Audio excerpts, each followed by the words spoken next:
everyone. Welcome to our Autism Acceptance Month live panel brought to you by Autism Wish. Today, we have a bunch of panelists here who come from a variety of backgrounds. We've got parents, we've got autism advocates, autistic adults, a great combination of both the clinical side and the day-to-day experiences of autistic life. And so I wanted to bring to you a well-rounded approach to this conversation for the month of Autism Acceptance. A few housekeeping things to do at the very beginning. First, I just want to let you guys know that for the month of April, Angel Sense is actually providing free GPS trackers. If you're interested, check out the link in the description below. And we are also partnering with Star Soul for the month of April to get limited edition Autism Acceptance tees. 100% of the proceeds goes straight to our charity programs. And with that said, I would love to introduce y'all to our guest panelists here. So I will just start off with Kate. If you want to introduce yourself, and everybody else can kind of just go down the line as you see fit. Hi, I am Kate Sallee. I am a clinically diagnosed autist myself. I'm also a BCBA, and I own both an ABA agency and a private school that caters to special needs. And I have 3 neurodivergent children of my own, with 2 of those being autistic and one of them currently being in testing, but he's at least ADHD for now. And Josiah? My name is Josiah. I was late diagnosed at 28 after my son was diagnosed at like 2. That's how it happened for me too. What about you, Connie? My name is Connie, and I run an autism blog called Autism Spectrum Disorder. I have a son who is, well, I have 2 kids. I have a daughter and a son, both adults, and my son, 25, is autistic. And I'm not, as far as I know. And Tamira? I'm Tamara Tejas. I am an educator. I actually I work with hybrid education now. I was in the public education system for over 25 years, and I switched, and so that I could help more students in a different way than what our public education system offers. So I work with students online and in person. And Dr. Wegner, or Kristen, however you prefer. Oh, Kristen, please. I am neurodivergent, autistic, ADHD, clinical psychologist. I own a, we could call it ABA, but it's a neuroaffirming ABA, and a children's book author. And Sarah? Hello, I am Sarah Bradford. I'm a children's book. I'm autistic as well. I have an autistic husband as well as 2 children that are on the spectrum, and I have written 7 children's books about special needs, as well as I host the SJ Child Show, a podcast where we explore and celebrate neurodiversity. And yeah, glad to be here today. Thanks, Leah. Yeah, thanks for coming. And Thomas, do you mind introducing yourself? Hi, I'm Thomas. I was diagnosed way back in the early days, 1979, and been working internationally in autism advocacy for 30 years. Was a guest on NPR, Oprah, written a couple of books, et cetera, et cetera. Well, thank you all, first of all, for joining today. Today, I want to kind of touch on the topic of autism acceptance. As you all know, April is Autism Acceptance or Awareness Month, just depending, the language varies depending on your perspective. And I just wanted to kind of start off with that just to kind of set the ground here. What do you guys think about, in general, that discussion on autism acceptance versus awareness? Do you believe or feel that the language surrounding the autism conversation is important, or do you think that it's kind of like secondary to the main mission, whatever that main mission may be? I'll just let anybody take it off. I will, if you don't mind, because I just recently have had this discussion with a couple of people, so it's fresh in my mind.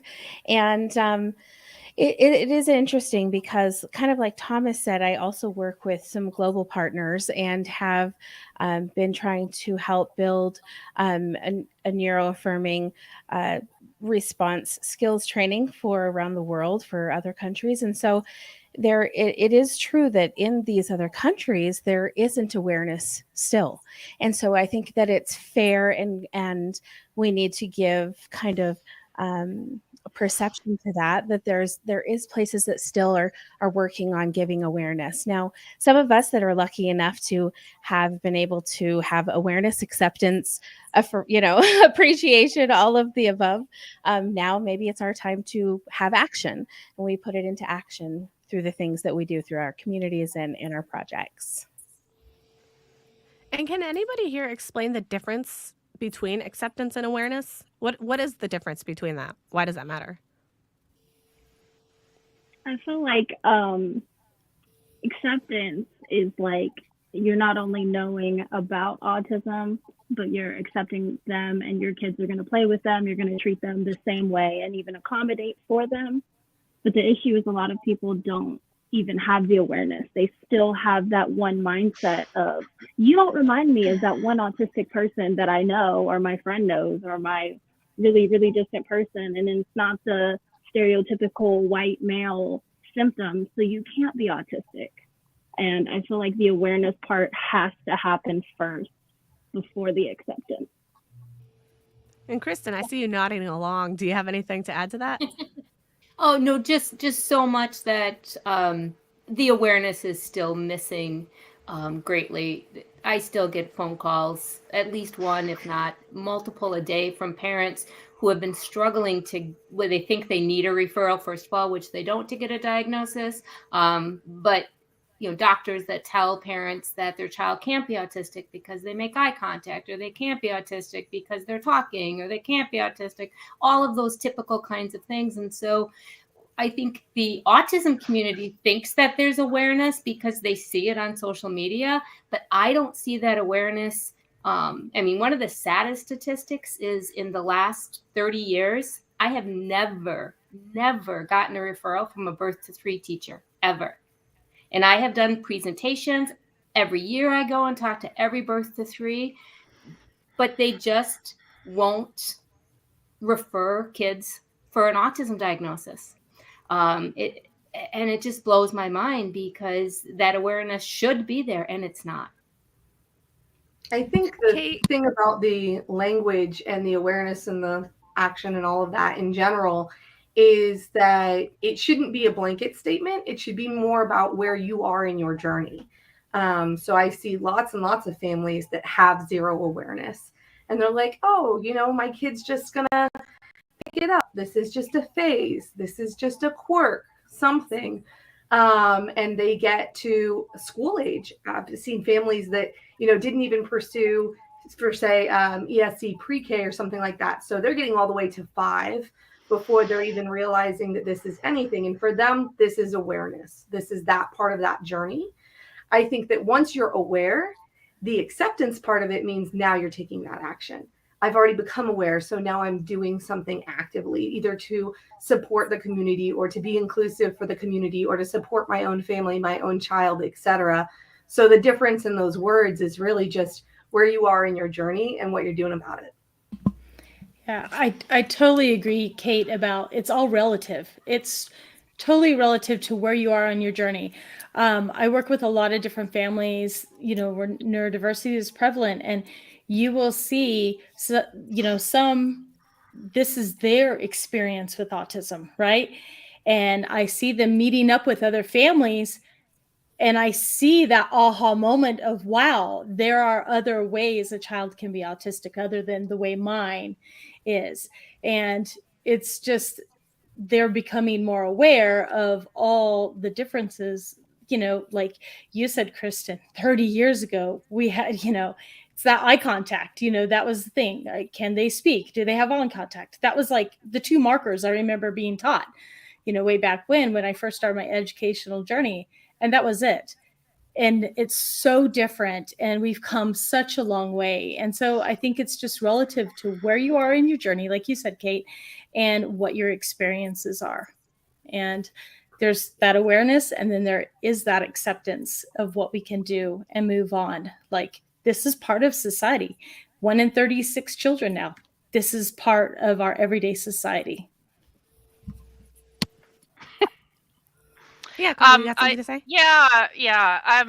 I feel like sort of what we're talking about right now is more people that can somewhat advocate for themselves, have a general awareness of what autism is to them and their families. But I think, and it's sort of the direction my advocacy has taken this past year, even though I have a son that would be considered Asperger's, in the year 2014 and before. He's, level 1 is his diagnosis. So even that said, my focus has been more on those that are unable to speak for themselves. So there needs to be a broader awareness of autism families that do not have a voice and are often sadly shut down when they do try to, reach out to the public and say, this is what's happening and we need help over here and nobody's seeing us. So for me, awareness is a big thing. I feel like we still got a long way to go with awareness before we get to acceptance. Of course, both are incredibly important. But if I could just tell a really quick story too, my son had a call from it was a legal professional. It was to do with an uncle. It was a small little inheritance thing, but there was a lot of paperwork involved with this little bit of inheritance that he had coming, and it was documents and documents, and he wasn't sure of the directions, and he was having this conversation with this lawyer, and this is a professional, you would think a fairly educated person, and she got frustrated with him at one point. She said, well, it's right there in the instructions, she said. And to his credit, and Chevy will do this often, and I'm so proud of him for this. He said, I'm sorry. And I hate that he said, I'm sorry. That's the only part I feel bad about, because he doesn't need to apologize, but he said, I'm sorry. I'm autistic. And you're moving a little bit too fast. I'm not getting it all, or however he said it, but that's the message that he was delivering. And she said, well, aren't we all? And that just stopped me in my tracks, because no, we're not. And autism is such an incredibly complex, fascinating disorder, whatever whatever your terminology is. Autism is so complex from one end of the spectrum to the other. And that, I think, confuses so many people along the way, because they like you said, you meet one person with autism, well, that's not their experience. And how do we make the criteria for diagnostics better so that everybody is included? And where do we draw the line? Okay, this is actually not autism anymore, this is, it's so multifaceted, that I just feel like awareness is still so needed, so needed everywhere. That's so funny that you mentioned that, because yesterday's podcast episode that we did was actually about how people always say, well, everyone's a little bit on the spectrum. And I'm actually interested to know what everyone's thoughts are on that specifically, because for me, I know like it's been frustrating because it seems or feels invalidating, but I just want to know what everybody else's thoughts are, and anybody who has any sort of like, I don't know, personal experience with that as well. I think for me, those kind of statements. There would be no point there if everyone was. Yeah, that's right. There would be absolutely no point. I know, we both started talking at the same time. What? I think he has a little bit of lag. There would be no point. Yeah, something's not quite right here. I think I'm having a little bit of lag. Can you guys hear me? Can you hear me? We can hear you, but there's a little bit of a delay between when you talk and we talk. Oh, well, sorry about that. What will be the point if everyone's a little bit on the spectrum of even having it? My understanding is part of the reason for the diagnosis is to determine who receives services, and if everyone's a little bit on the spectrum, then the autism doesn't mean anything. And as far as awareness and acceptance goes, I kind of think awareness will lead to acceptance. I talked about this before. I think one kind of leads into the other. I think I try to be optimistic. I try to believe that acceptance will come with awareness. And people ask me, well, how long then do we have to do before we get the acceptance? And I tell them as long as it takes. But I do think that that acceptance will come if we keep up with awareness. Sure. Kate, I think you had something to say. Yeah, so I was just saying comments like that are part of the reason why I was a late diagnosis. The warning signs were there. I absolutely could not make friends.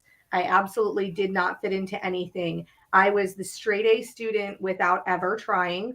Like I'm a level 1 autistic. I have sensory issues. I would be very sensitive to lights and very sensitive to different sounds.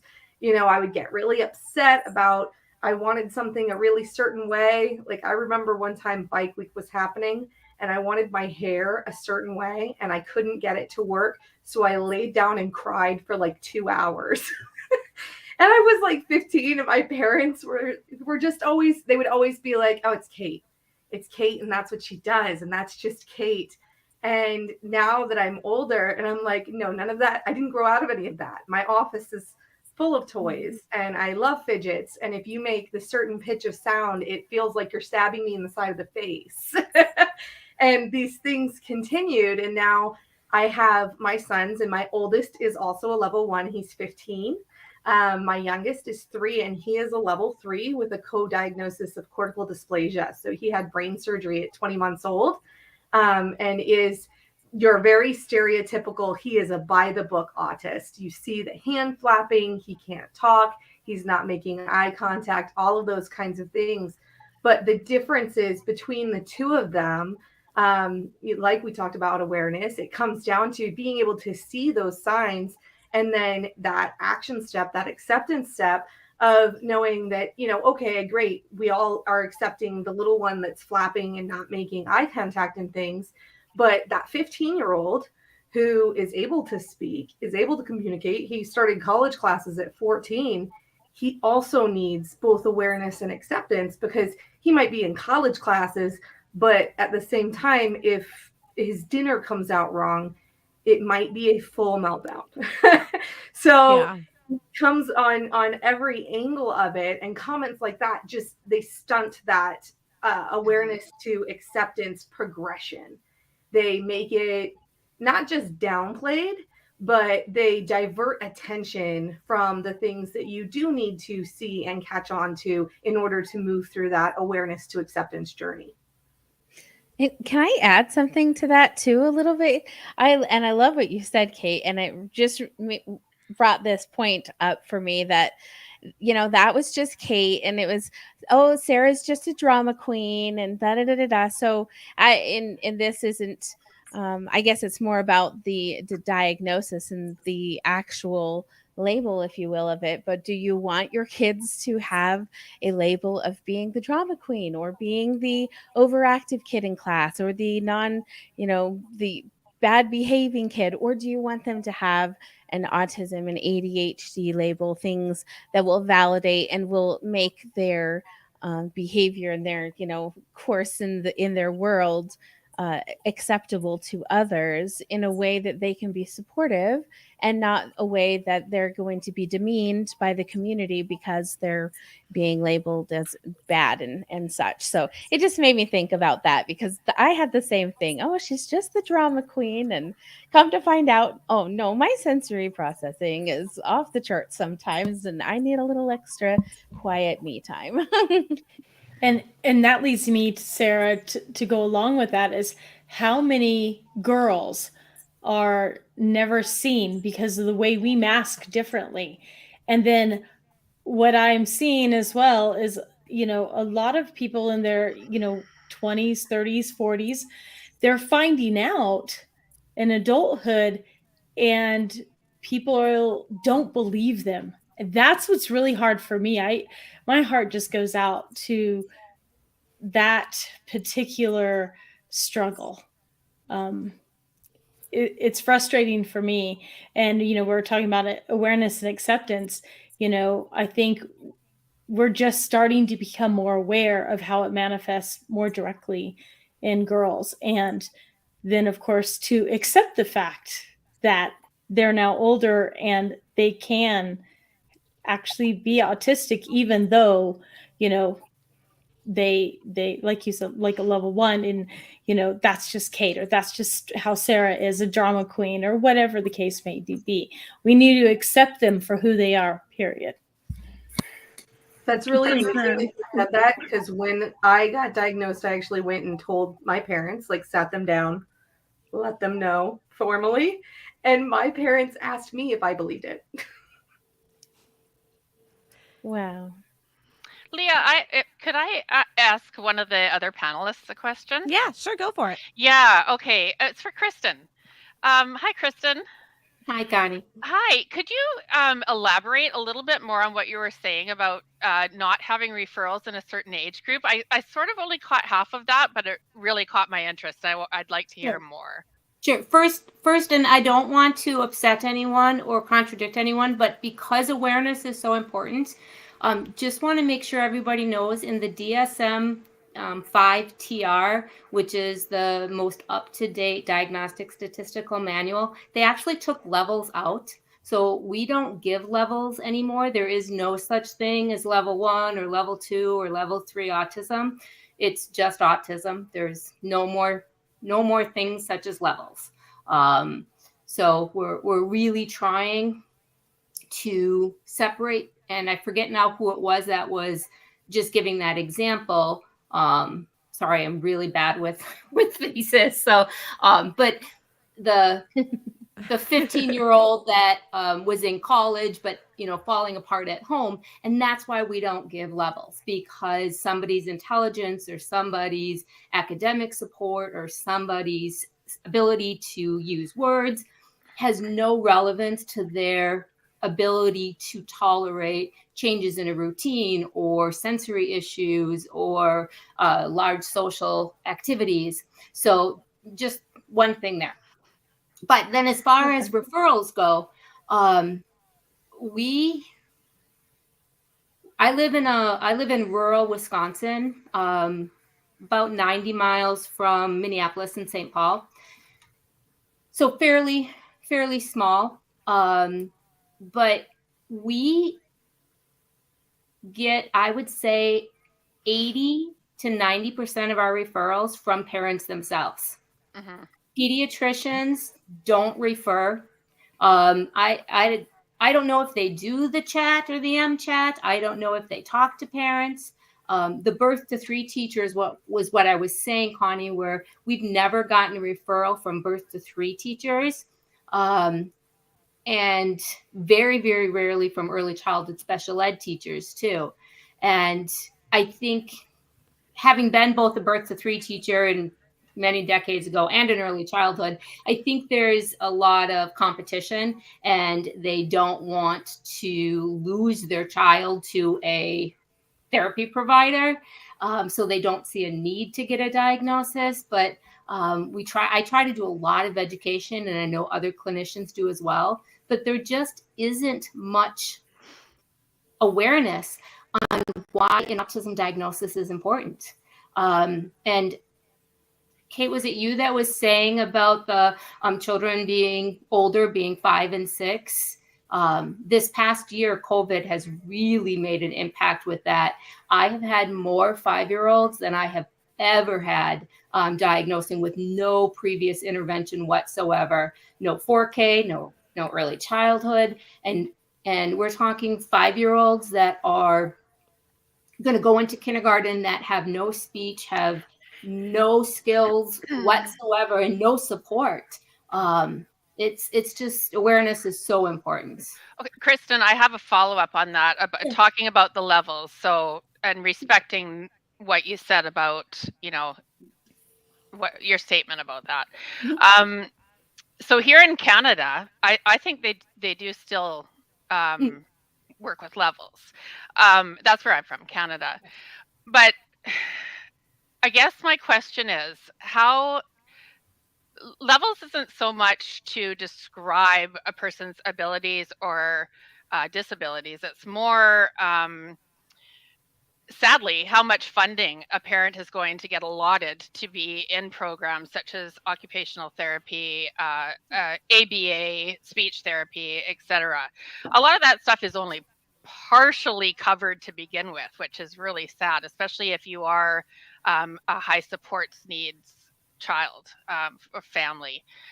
So what you're saying then is, no, it's just autism is just autism. Then how is that determined in that mentality that autism is just autism? How is a level of funding, what is needed for supports, all of that? How is that differentiated if autism is just autism? Well, when in America, when we give a diagnosis for autism, we're number one, we have the child or the adult has to meet the autism criteria. So they have to have met the deficits in social communication, and then also in, unfortunately, what the DSM still calls the restrictive repetitive behaviors. And then there's a variety of qualifying questions that we answer. So the first thing we'll answer is the autism with or without an intellectual impairment. So if a child might have autism with an intellectual impairment or autism without an intellectual impairment, then we'll clarify, is autism with or without a language impairment.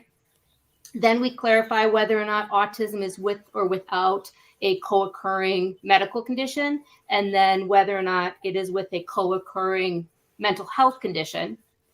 Then we'll describe whether or not it's with or without catatonia. Then we'll describe whether or not, or not whether, how much support a person needs. So we talk about how much support a person needs, but not using the word level, because people still use the word level and think in IQ forms. And people are still thinking a level 1 has, more language and is higher, a higher IQ, which isn't the case. I can have somebody that has 150 IQ and is very verbal, but needs the most supports because they can't leave their home or they can't hold a job. So the amount of support, not the level of support. And the DSM-5 had the word levels in, but then it got taken the wrong way and people started classifying level 1, level 2, level 3, which wasn't the intent. So now we just say how much support a person needs. When did they get rid of that? What? When did they get rid of that? Like the levels? Because I got diagnosed in December and mine had levels, and then it also said high functioning, which I also thought, which I'm in North Carolina. Yeah, so whoever diagnosed you is using old criteria.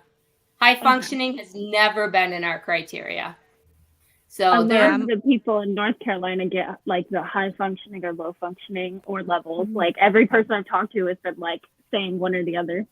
Well, this is the problem, that it's not as clear cut, right? It's not universal. All clinicians are not using the same terminology. I think where it concerns me the most is those young little ones that need as much therapy as anybody will allow them to have, whatever it is, OT, speech, ABA, I don't care, whatever it is. Early intervention has proved to help so much with everything from basic skills to, verbal communication and everything in between. So again, by that logic, then, if a diagnosis of autism is just autism, how does a family with somebody that is needing the utmost support and help differentiate?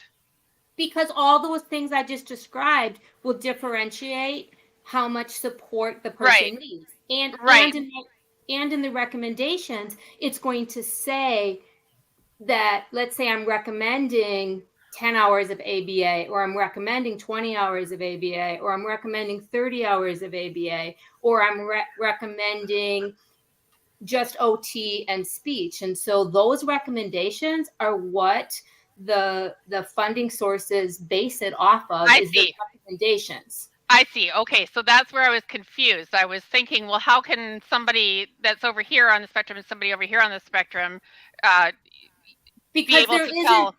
because there isn't any over here and over here. There just really isn't. The needs are I so. disagree.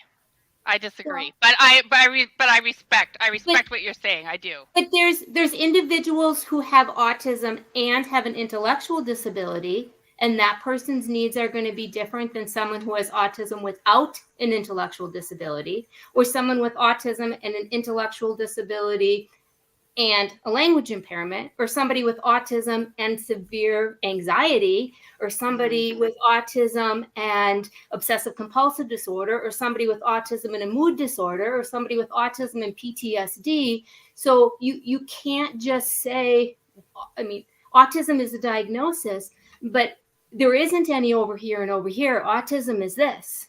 Autism is this round, beautiful circle that has a spectrum of different needs. And so I just think we do our community a disservice when we think of it linear.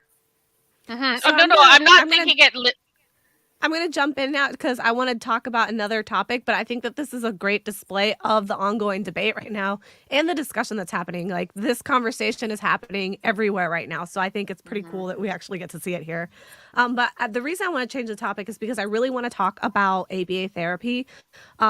As you guys probably all know, there is a lot of kind of like controversy surrounding that. And I've heard several of you bring up the topic of neuroaffirming ABA in the past. And I just wanted to get your understanding from those who are familiar with ABA. What exactly is neuroaffirming ABA, and how does that make it different from, I guess, non-neuroaffirming ABA? I can comment on that, but I think Kristen's the one that used that topic if you want to start with yours. I can start with mine. I was actually an early childhood special ed teacher when I learned what ABA was and started working for that company.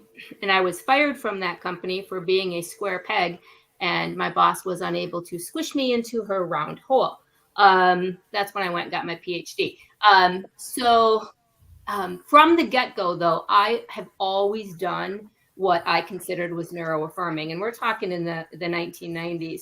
And the difference is the traditional ABA companies use a very manualized treatment. They're going to follow the goals from the ABLS or the VMAP, and every child's goals follow the same curriculum, and they're going to follow these language goals, and they're going to follow this, and they're going to follow this. And while some of the behavioral goals are individualized, the protocols are just very, very manualized. And in theory, ABA should be all individualized. It should be about analyzing an individual child's needs and what those needs are. And that's just not how it was done.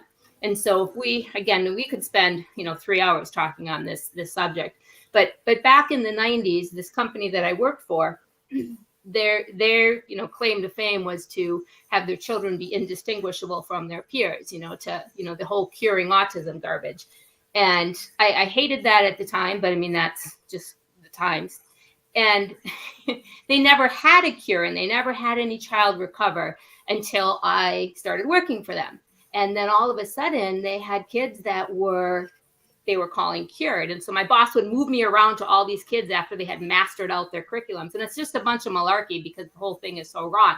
But the difference is I didn't follow any of that manualized treatment. What I did was I treated the child as a human being, and I listened to the child's needs, and I paid attention to what the child's interests were and what their stims were. And when I gave an instruction and we were out on a bike ride and we came home and dad is cleaning the garage and I say, put your bike on the lawn, and he starts to have a meltdown, I'm not going to follow through with my demand because he's trying to put his bike in the garage, but the garage is empty. And so he's not supposed to, but he doesn't understand that. But I'm not worried about what the instruction was or compliance based or any of those things, because I understand his need for routine is this is where his bike goes.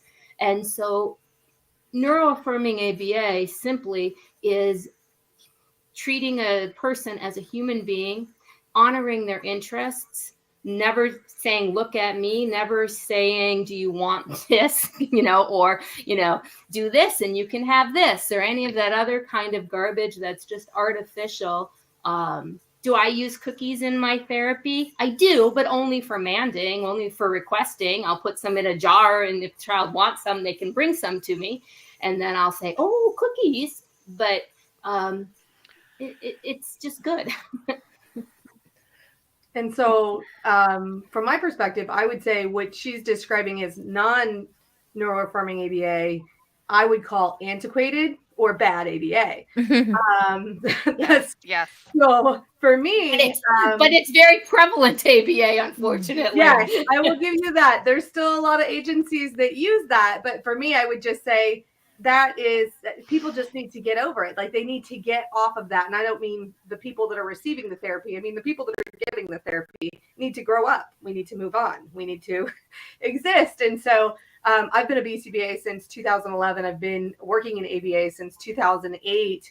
And from the get-go, it has always been, respecting a person to be a person. And so in my agency, we are extremely strict about things like we do not do any forced compliance. We do not do any escape extinction. We do not do any forced transitions. Absolutely, we go with what they like. We are affirming all their fun things. We never work on reducing stims unless it's a legitimate safety risk. I mean, if their stim is they're punching themselves in the head, that's a little bit different. But if they're flapping and dancing around and having a fun time, or they want to put their I have a kid that puts his face like this to the windowsill and then walks down the windowsill to watch it.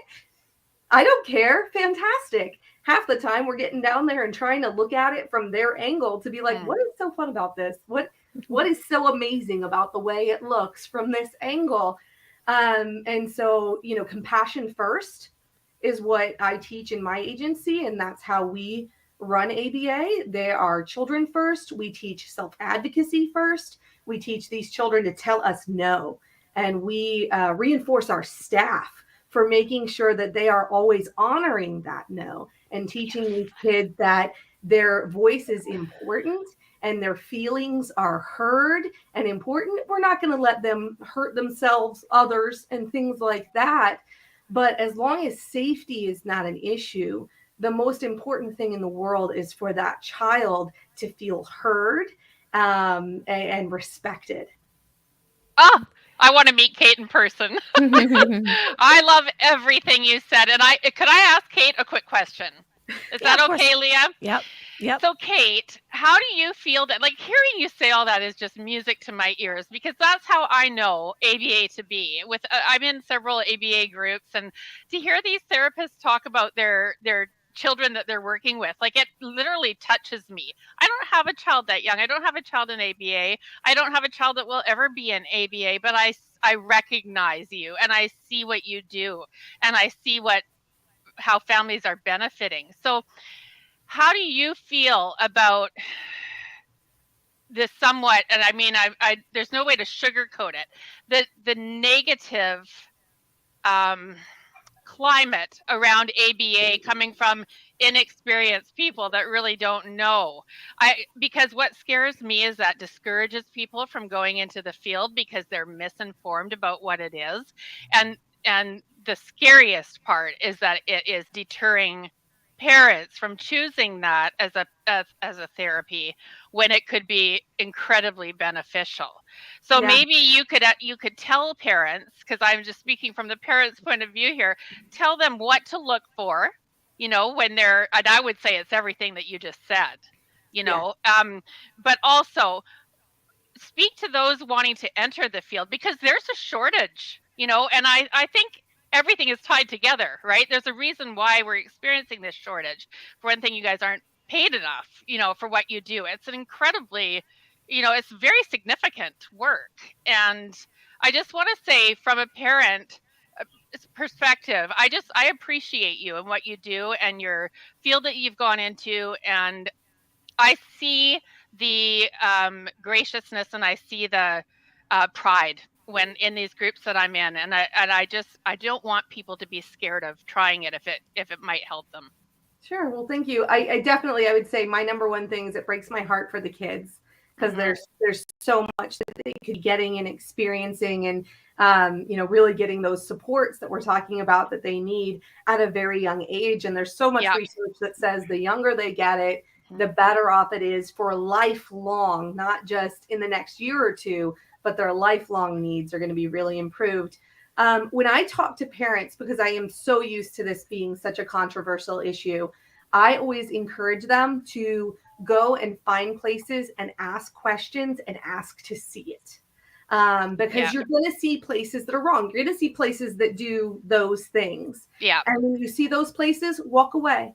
The number one way to get rid of those places is for them to stop getting customers.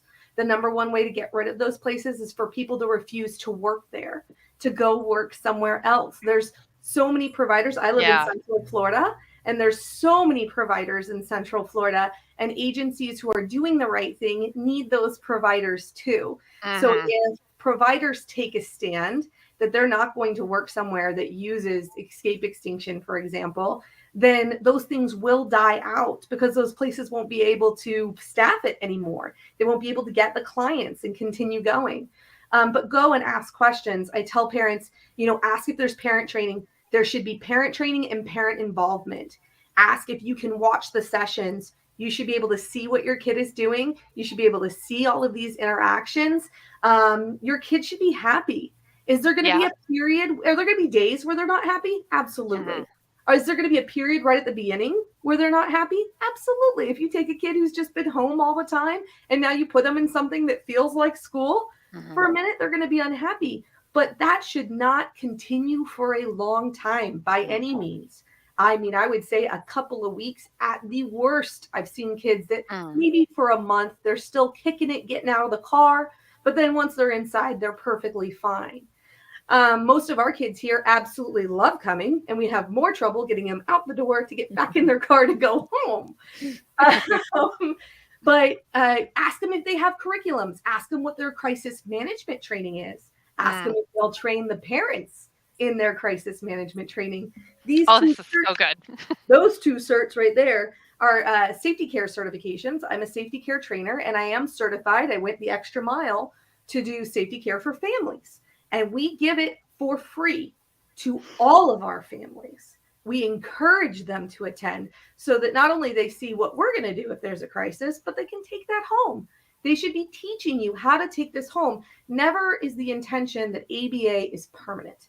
The intention is always that ABA is just moving your kid to a situation where they need less support because they have learned those skills themselves. So you need to look for that focus. Ask questions. I would straight out ask them, do you use escape extinction? Do you use forced compliance? Do you use forced transitions? The answer to all of those questions should be no. No. If it's not a safety risk, the answer should be no. I also encourage people to look for agencies that go across different settings. If all they do is a center, like this is my center that I'm sitting in here, and that's very convenient and accessible for families because they can drop their kids off, they can go to work, and they can come back and pick their kids up. But we also offer in-home services. We offer transition services to school settings. And I think those things are so important. We offer community sessions. We don't even just offer them. We require them. We require parents to attend no less than 2 sessions a month where we're going either to their house or we're going to the community. And the parents are practicing those skills. They're learning how to implement those things themselves. So those are really the things you're looking for. If you find an agency that has the parent involvement there, the likelihood is they are going to be a better agency because the more involved the parents are, man, the more we got to keep on our toes. Yeah. And that's all great stuff. I just want to chime in from a totally different perspective as an educator and as a former principal. Everything you said, Kate, that's what the administrators of the school, when you attend IEP meetings, if your children are, in a public school, that's something, please ask the principal. Just say, have you been in there watching the therapy? Have you seen it? What is going on? I think that's so vital because I think so many times there is a trust just given to the public schools that it's happening the right way or the way we think it should be happening. But oftentimes, I know a lot of administrators that don't even know what's going on. And I think it's really vital as educators and administrators that we are in those rooms observing just as much as we are in every other subject, and classroom observing. So thank you, Kate, for pointing all that out. Just take all that and apply it to the schools as well. That's absolutely true too, because like one time I went into the school to pick up my kid and I saw them like basically doing kind of like forced eye contact, like look me in the eyes, and I was like no. So I went in her next IEP meeting, I got written in the IEP that they can't say that. I was like, she responds much better to listen to my voice. You don't need to force the eye contact. You can get the same response by just saying listen to my voice. So that's definitely something I would recommend too. I also wanted to ask along these lines. So ABA therapy is something that obviously there's all this controversy around it. It's considered something, though, that is like really needed for the autistic community. I'm wondering, is there anything else that kind of stands out to any of you as like a very critical need in the autistic community, either for autistic adults or autistic children? What is, you think, the biggest void right now? Go ahead, I think Josiah. education for the people like that are educating our kids. The principals don't have that education. Yes. From my perspective that I've seen from multiple schools that my kids are in, and they don't even have anybody that's neurodiverse to even educate them. They don't understand that when a classroom doesn't have the correct, like even just soundproofing to an extent with some good insulation, like I sat in the classroom, my child's classroom, and it was horrible, like a horrible experience. So of course they're going to have meltdowns, they're going to have aggression, and they're like, oh, I don't know why it's happening. Are you sure? Are you sure you don't know why?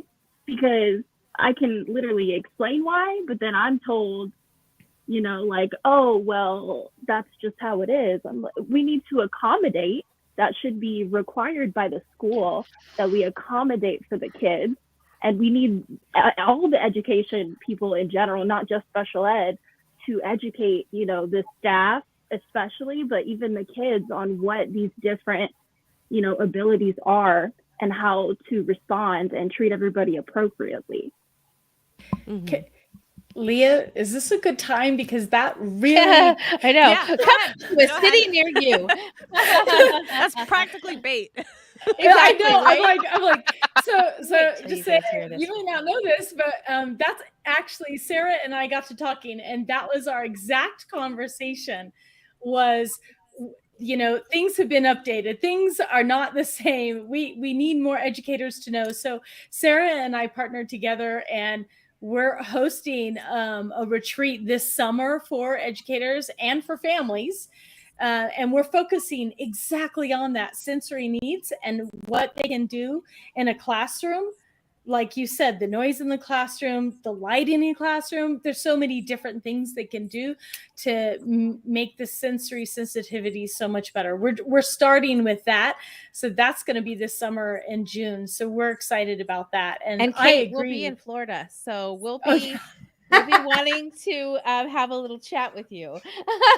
Do you know what's amazing about those kinds of changes too? That are somewhat small changes that an educator can make in their classroom. Is it doesn't single out the child either. It's just a change that can make such a difference in their environment without saying, oh, we're doing it for that person.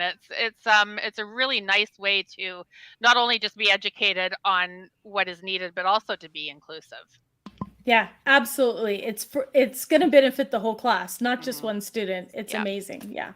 And most of them, like my kid's EC class doesn't even have like a sensory corner. Like, what are they supposed to do when they're overstimulated? And when I brought this up, they were like, oh, well, the PTO can only fundraise if it's for the whole school, if it benefits the whole school. So I'm just like, if it was made appropriately when you decided to put them in there, we wouldn't have to fundraise for something that should have already been done. Mm-hmm.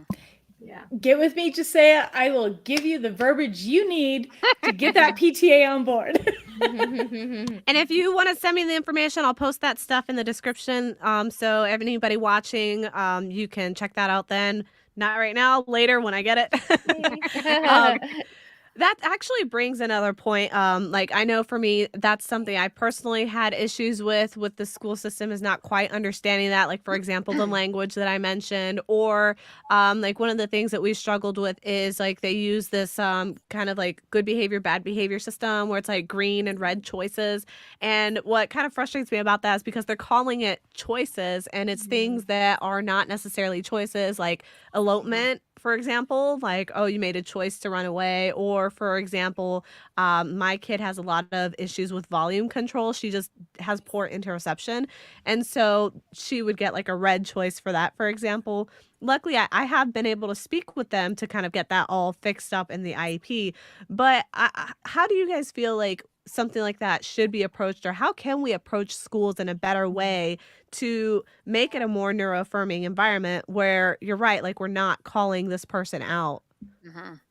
You know what? Go ahead. Sorry, Kate. I think that, and this is going to be kind of this is my outside thinking, right? That, and nobody's doing this, or somebody should be. I think that they should totally do away with so many behavior systems and put in kindness systems and make it, you have to do acts of kindness, you have to do acts of service, you have to practice these, steps to, in 5 weeks, you're going to have done this many things because over that much time, that was going to start changing for the better in their mind, changing their mindset, changing the way they view the world, changing their perceptions. It's in when we put in action in positive, affirming ways to move forward, we're not always stepping backwards, stepping backwards, stepping backwards, stepping backwards. So my hope for the future. Well, believe it or not, Sarah, there's quite a few programs out there that schools try to implement. And I think this is really important to take note of is it's not that teachers don't want to do these things. It's that their capacity level is maxed out. Yeah. I'm telling you, like, that's one of the things when we were designing this retreat is like, I was telling Sarah, I was like, we can't do sit and get things because teachers, the processes they go through, the protocols for like recertification, everything, things go wah wah wah. That Charlie Brown voice goes on, and they don't get, they just are trying to survive. And I was calculating all the different accommodations. Like nowadays, teachers have to like accommodate over 50% of their students in a class. It's a lot of accommodating, and they don't have the training necessary, or if they're given the training, like I said, the capacity is really not there to absorb it. So it's got to be baby steps. I think there's a great want for, most teachers that really, really want to help out the kids. You'll see they go above and beyond in the ways they think are best, but it's just that capacity and the lack of resources. There's a lack of training resources. There's a lack of aides. There's a lack of paras. There's a lack of time, with the unions and just the time in the day. The way our school system is set up, we do not have the capacity to even find the time to allow teachers to train and to actually process and assimilate the training. So those are things we really need to have to tackle. I wholeheartedly believe teachers want to do the very best they can. Absolutely. Yeah. So if I can comment on that, at least here in the state of Florida, I left off the title, but I am the public representative for the ABAPA, which is the ABA Providers Association here in Florida. And I visit Tallahassee every year. I have been for the last 4 years. And it really gets down to the depth of a legislative issue. Every single state in the United States of America gets to make their own decisions on this. But the state of education here in the state of Florida, last I looked, I believe we were second out of 50 in education funding. And we've created an environment that does not empower public schools. There are scholarships here that are up to double actually what a public school would get to fund having a child in that environment that the parents can get to implement school choice. And I think that's amazing in lots of ways. And at the same time, just think of how that's just cutting the feet right out from the public school, saying, they can give up to $26,000 per year to a family for school choice, but that same student in a public school would only get $10,000 to $12,000 worth of funding. Well, if you think that they need $26,000 for the family to be able to provide them external education, I promise you, they need that in the public schools too. And so we run into so many situations where for instance, I offer free trainings. All this, I offer that for free to any educator. I offer it for free to any school. I have met with all of the schools in our area. We work with quite a few of them, and I've offered it to the principals and things like that. I've done those trainings for first responders, but reliably, every single principal tells us, I'm sorry, my hands are tied. We can't allow you to come and give that training, even if it's free, even if it's something we really, really need, because we have to do these other things. And we have to, do these other trainings during planning period. And we don't have the time. We don't have the money to pay the teachers to attend it. We can't require it, et cetera, et cetera. And it's literally so deep. My youngest has severe seizures. And as a mom, I recently sat in an IEP meeting to get him his $26,000 alternative education therapy scholarship from the state here. And they told me they're not even required to have more than 2 people per campus certified in CPR at this point. And not only are they not required to do it, but if a teacher or a para or somebody decides to go and get that certification on their own, just because they feel like that's a good idea, they are liable for their own actions when implementing that. So no staff member in their right mind would go and get certified in CPR and say, well, I'm going to give Kate's kids CPR if they have a seizure and they need it, because now they're financially and legally liable, even though that should be covered by the school. So it's really created a horrible climate here in Florida that perpetuates, we just take your kid somewhere else. We'll give you extra money to take your kid somewhere else. Please don't put them in the public school system. The schools are paying you off to take your kid out.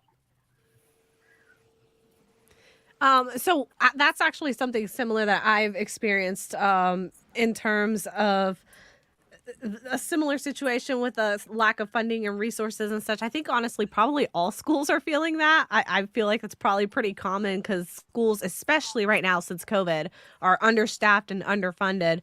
But I think that for my kid, specifically, one of the things that I've struggled with is having that trust in the school system, because I've witnessed how they are like with my kid. And so like, well-meaning, great people, right? But I just feel like their understanding of autism and special needs, even when there are dedicated special needs parents or special needs teachers, is still not quite up to par. And I find it so interesting how a parent who has had to learn all this in like 1 or 2 years, that we've become kind of like experts in something that somebody has a master's degree in. And I just, that always, it never fails to make me wonder, like, what are you learning? Like, what are you learning in that master's degree? And that special ed. Yeah, I was going to say that special ed degree, they have to cover so much. It's vast. So it is important. You can find people that do specialize, but they're rare and far and few between. Yeah, and then what are you going to do? Because you can't have them specialize in every single thing. Yeah, that's a problem. Josiah, were you going to say something? I don't know if somebody said something. Okay. So one of the things that I want to, we can start wrapping up here because we're hitting the 1 hour mark. But I wanted to ask from those of you who have either experienced autism or, maybe have a child who's autistic, a lot of the times, especially around April, we hear a lot of the negativity surrounding autism. Honestly, I am guilty of it myself when I'm spreading awareness, because I want people to know that this is not like fun. Like autism has its negative side to it, and there's definitely reason and need for support when it comes to autism. But I also feel personally that there are parts of autism that I personally am grateful for, things that I actually think can sometimes be a blessing. Like my kids were able to teach themselves to read at age 2, for example, with no help from me whatsoever. So I was just wondering, just to give a little bit of more of a positive spin, what are some things that you guys feel are more positive about autism, or things that you might be grateful for when it comes to autism? I can say for my son, he was also a very early reader, very good understanding of the English language. He's a very good writer, and he is very musically inclined. All naturally self-taught, and I think he'll tell you that he'll say that's my autism because he's so hyper focused on what he's doing. So I think that's a really beautiful part of it, but it's definitely not without its struggles too, even at where he is on the spectrum. I think like the first thing is we need to stop saying autism like it's a dirty word, or why some people prefer autism over ADHD or ADHD over autism or sensory processing. It's all very, very similar, and no one child is better than the other for having one versus the other. And then the most important thing is to get them the help that they need. And a lot of parents are still in like, oh, well, they only have ADHD, so they don't need the help, or they only have sensory processing, so they're fine, they don't need services. But all of these kids are so bright and so smart, and there's just so much that they're doing for the world, and people don't understand that many inventions that we still use today were, like we can't technically diagnose, but like the light bulb, hello, there's many things that supposedly autistic, or we actually know are autistic, invented. And in my opinion, there's just so many things that we would not even have at all if there were not autistic people. I would love to comment on the perspective of if we're not going to talk about it in levels, but the differences in range in the spectrum. Like there's so many things that I'm absolutely just thrilled about with my oldest. Absolutely. And I wouldn't trade who I am for the world. But let's talk about my 3-year-old who needs total care, right? He is the most amazing little human. And he is just an absolutely beautiful child, because if you're willing to take the time and give the care, he does communicate, and he can communicate. And you will know who he likes. You will know who he does not like. And if he likes you, what his forms of affection are hilarious and beautiful and so sweet and so cute. Like he will come and he will put his forehead to my face, and he wants me to in his hair, but don't you kiss him on the face, or don't you kiss him on the lips. Or very recently he has started like giving kisses to other people, and it's kind of funny because he actually wants you to go away and leave him alone. But it's like, wow. if you must have my attention, come here. And he, of course, does not understand the full mechanics of it. So it's like, okay, all right, my face is in danger. But he loves you if he comes up and gives you the side eye. Because if he needs to look at you from a different angle, there is something that he sees in you from that angle that is just so special. And so watching him experience the world, watching him explore the world, watching him just be like, oh my God, I can do a thing. And you see that light bulb go off in his mind when he tries something for the first time or experiences something for the first time is just thrilling. Are there moments where he's a challenge? Absolutely. He's a total care 3-year-old. But I have so much more just fun and love and enjoyment having him in my life. I would not trade it for the world. Well, I could say the same thing. The experiences between the 4 autistic members of my family in this household are so vastly different from them. Connie had the same. My son was reading at 1, and writing at 2, and at 5 was speaking 3 languages, and now is 13 going a college professor. So we have such a different route and journey with him than we do with our daughter, who was speaking at 1 and, having these adult conversations at 5, and is just so emotionally and mature for her age so far ahead of herself. And I think it was really kind of this beautiful moment when I realized my husband was on the spectrum, and I brought this information to him and said, oh, I think you're going to really appreciate this. This is going to make sense for you. You're going to really, you're going to be able to understand this now. And it did. And he embraced it and just absolutely said, oh, this makes so much sense and makes me feel so much better about so many things growing up and looking back. And when I was then able to say, oh my gosh, here's this man who I love and I accommodate all of these things for, not going to restaurants for 20 years because you don't like to eat around people, that people would think we're crazy for that, but it's okay for me. And then to come, have a son who also has those same eating adversions and things, and then to say, it's okay. I see how I can give you accommodations so much better now. Or sleep accommodations. I see this guy who's taking naps every time he's off work or doing this and doing that. And then this kid that does the same thing. I'm not putting any more expectations than are necessary. I'm now just seeing it for its whole picture and all of its beauty and quirks and all of the good stuff. So yeah, it turns out to be such an amazing picture when you can step back and look at it. So I promise you this will be the last one, but it triggered another question for me because it is all about awareness and acceptance. With that awareness piece of it, what do you guys feel is the most misunderstood thing about autism? Well, it's a thinker. I would say all behavior is communication, and that really can just go for human beings in general.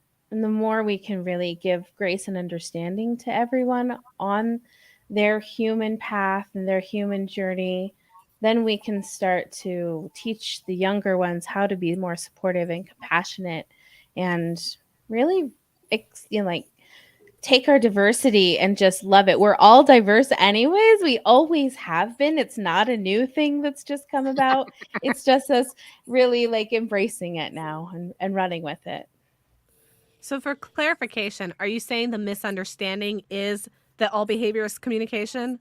Or I don't think that all people understand that. Yeah, I think that people think that behaving badly is something that could be definitely somebody not being able to communicate in their processing. And so I think that is a big misunderstanding in the world. I think that a big misunderstanding about autism is that it doesn't just, I don't know if I want to use the word affect, but I'll use it here for lack of anything else coming to mind. It doesn't just affect the person who is autistic. It is something the whole family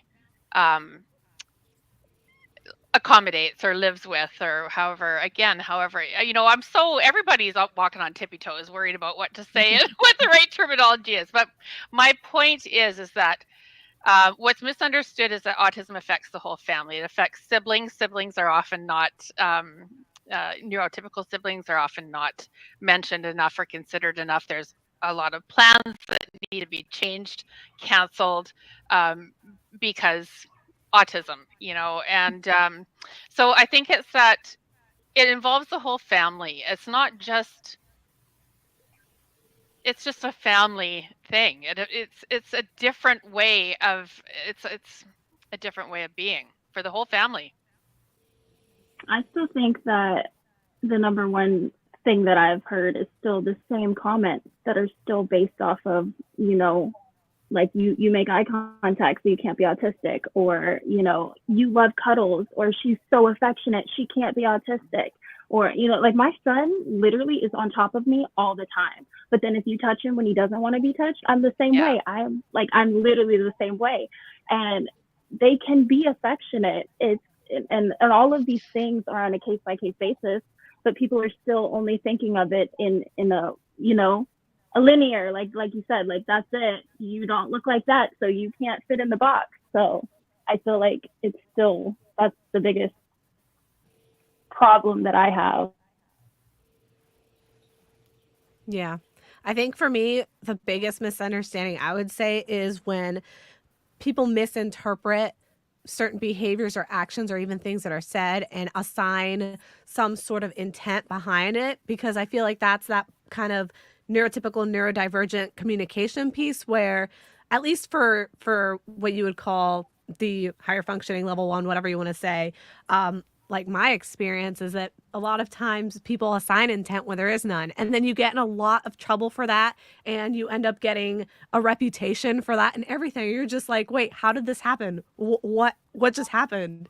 And I feel like that's the common misunderstanding when it comes to at least those who are able to mask a little more because they are not as obviously autistic, for lack of a better word, is that people tend to misunderstand or misinterpret their behaviors and what they're saying, and they don't see it as autism.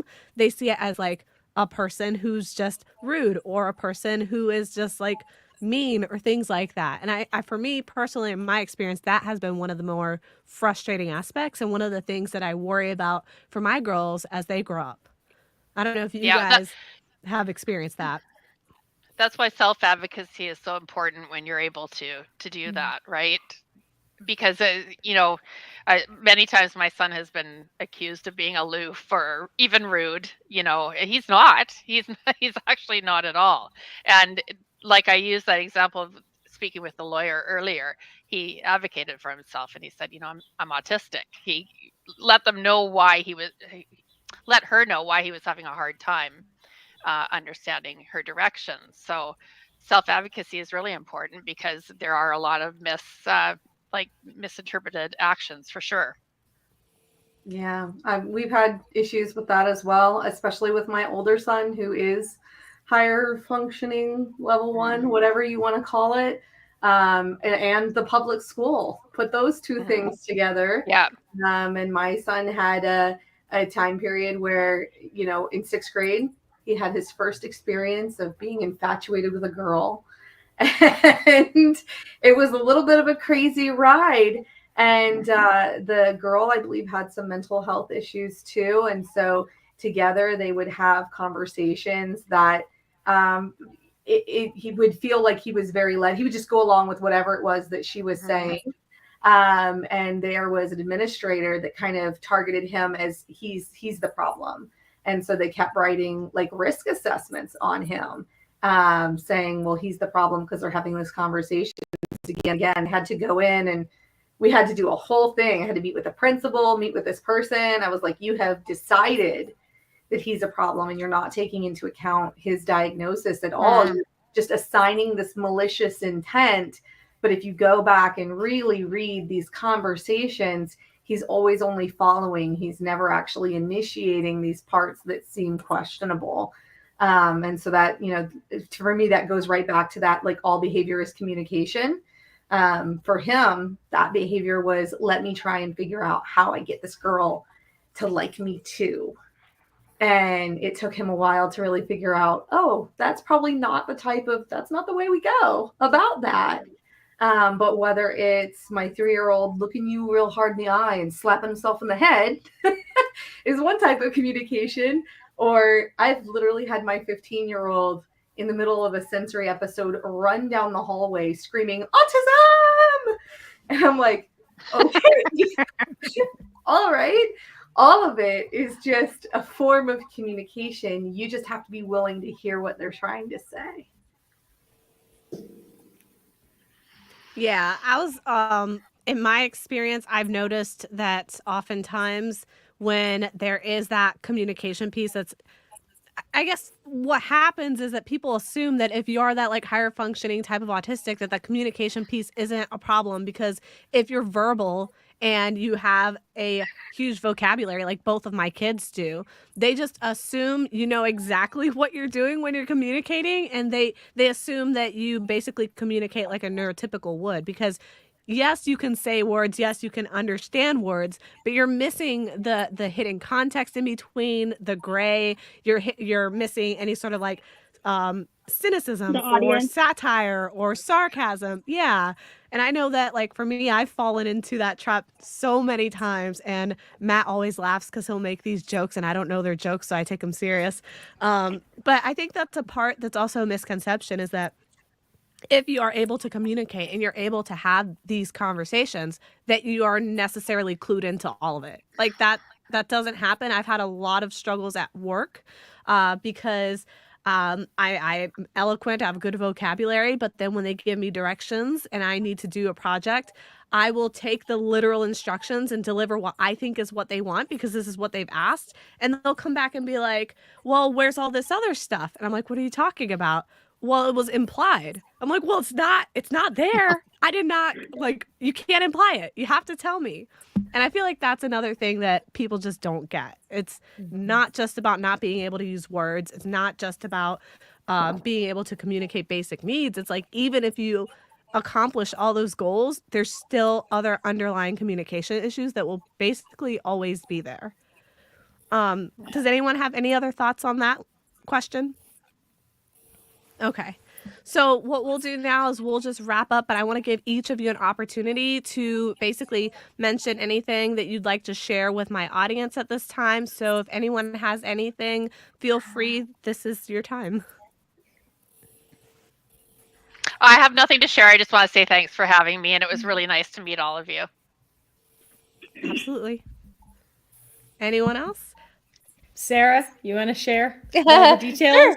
Yeah, definitely. I mean, anyone that's listening, watching, anyone here that would like more information, you can go check out the Infinite Learning Academy website or the sjchilds.org website. And they're both the neurodiverse sensory learning retreat for families and educators, or there's information about those things. Of course, you can then learn about her school and learn about the SJ Child Show, and we'll wrap it all up into one exciting package there. And it's June 13 through 16 this summer. And Kristen, is there anything you want to share? Perhaps a really awesome book series I know of? The Brody Line is a really awesome book series.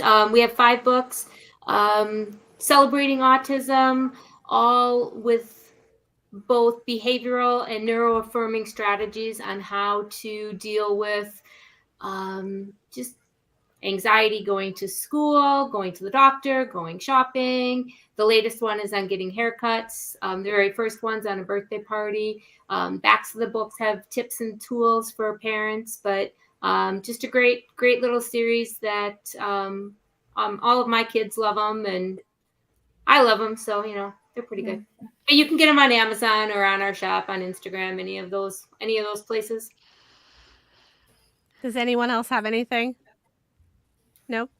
Yes, just I want to say I just read the Brody the Lion haircut one today, and I thought it was so cute. And my son absolutely cannot stand haircuts, like, whatsoever. So, like, I'm hoping, because ABA, I love our ABA clinic, and they actually created a whole room that can be like a dentist, a haircut place, a doctor.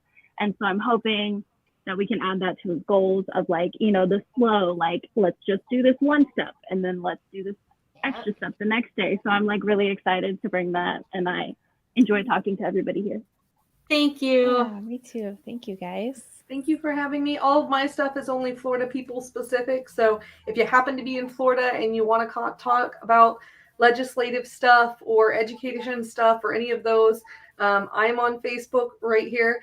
My company, my ABA company, is Behavioral Foundation Centers. The school that I own is the Exceptional Learning Institute, and I'm the head of the ABA Providers Association. So if you find that on Facebook, I'll probably be the one that answers your message there too.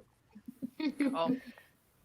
And before we wrap up, I want to mention a quote from somebody. So we were supposed to have Summer on this panel, but she actually was sick and couldn't come. And I think she is also acknowledging a specific holiday. I'm terrible with holidays, so I don't know which one. But this is her statement that I'm going to share with everyone. So This is from Summer Wakar of Kind Theory. She says, as a late diagnosed autistic, I prefer the term identified, but I was officially diagnosed, so using the term diagnosis. I've spent most of my life feeling I don't belong. After my diagnosis, I felt for the first time I belong. I found my tribe. I will keep it short and simple so I don't hold the panel for long, but language is extremely important for autism acceptance. Research has proven that language creates an us versus them division, which dehumanizes the them.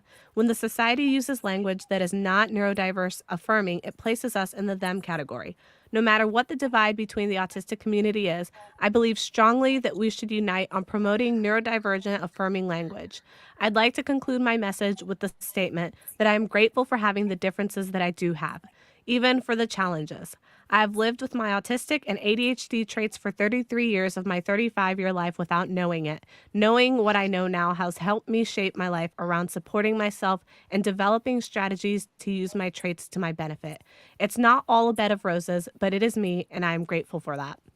And I think that is a great way to wrap this panel up. I can totally relate to that. Thank you guys so much for coming. I will be sure to invite you in the future because I think I'm going to start making this a yearly thing. Thank you guys so much. Thank you. Bye. Bye, everyone. Thank you for having us. Bye. Thank you.